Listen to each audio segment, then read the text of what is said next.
Assalamualaikum warahmatullahi wabarakatuh. Perkenalkan, nama saya Nur Haris, mahasiswa semester 6 RPLPGSD dengan NIM 877866299.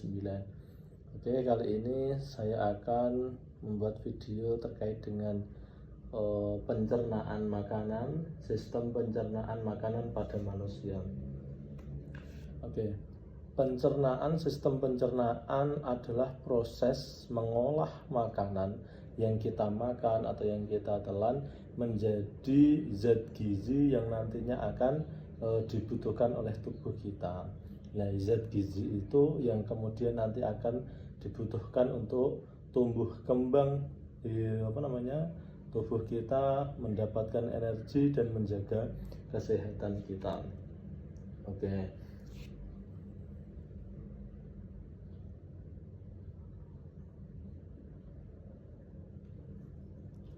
Pencernaan makanan meliputi beberapa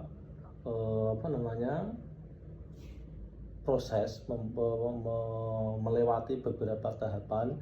Yang pertama ada mulut, kerongkongan, lambung, usus halus, usus besar, dan anus yang nantinya kemudian dari pencernaan makanan tersebut akan keluar dari tubuh kita.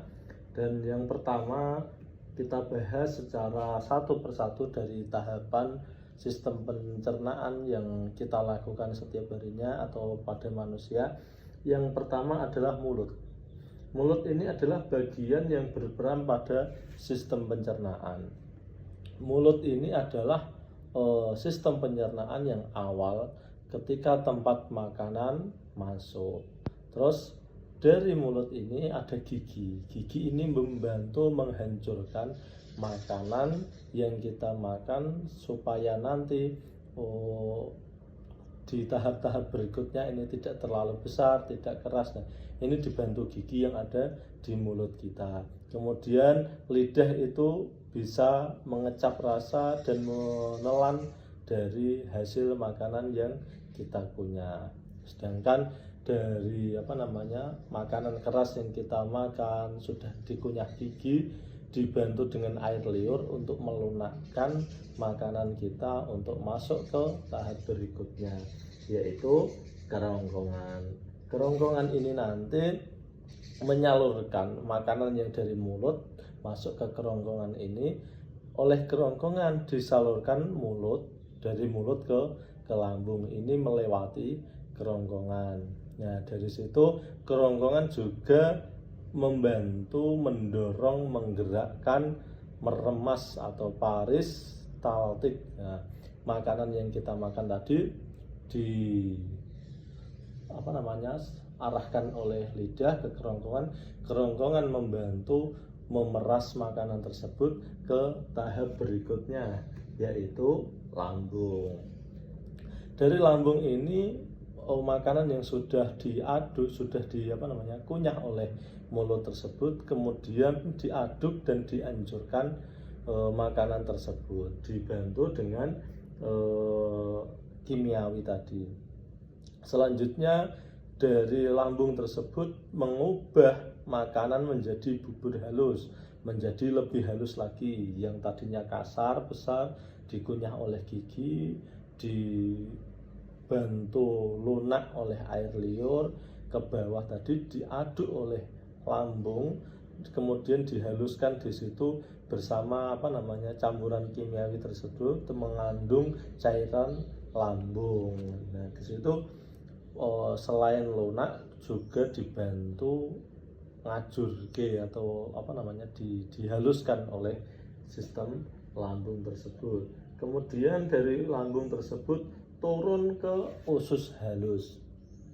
Usus halus ini adalah tempat penyerapan sari-sari makanan. Mana makanan yang mengandung ini disaring, sari-sari makanannya diserap oleh usus halus. Zat gizi diserap di dalam darah, ini adalah dari usus halus. Nah, usus halus ini dibagi menjadi 3 bagian. Yang pertama ada usus 12 jari, Usus 12 jari merupakan tempat bermuara saluran pankreas dan saluran empedu. Di sini terjadi pencernaan secara kimiawi tersebut yang dibantu oleh dari cairan lambung tersebut.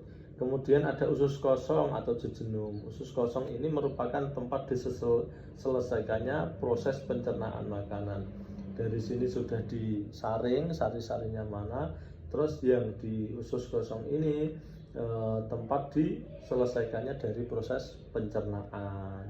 Yang ketiga dari usus halus bagiannya adalah usus penyerapan, yaitu usus yang menyerap. Disinilah sari-sari makanan hasil proses dari diserap oleh jonjot atau usus fili tadi. Cara bahasanya itu sudah dipilah-pilah mana yang ini menjadi sari-sari makanan yang berfungsi untuk gizi dan tidaknya. Selanjutnya setelah dari usus halus ini ke usus besar.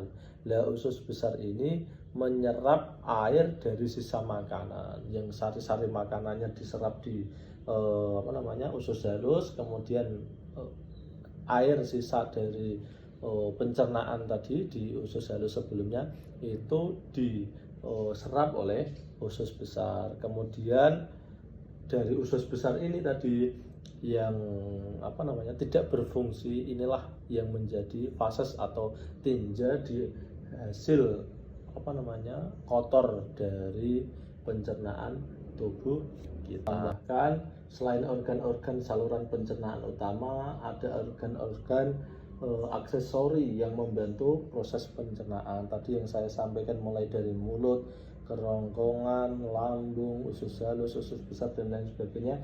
Itu adalah organ-organ utama, tetapi ada organ-organ pendukung yang di sini membantu pencernaan, sistem pencernaan, antara lain ada hati, kantung empedu dan pankreas. Ketiga, organ-organ pembantu ini juga membantu terjadinya sistem pencernaan yang ada di tubuh kita.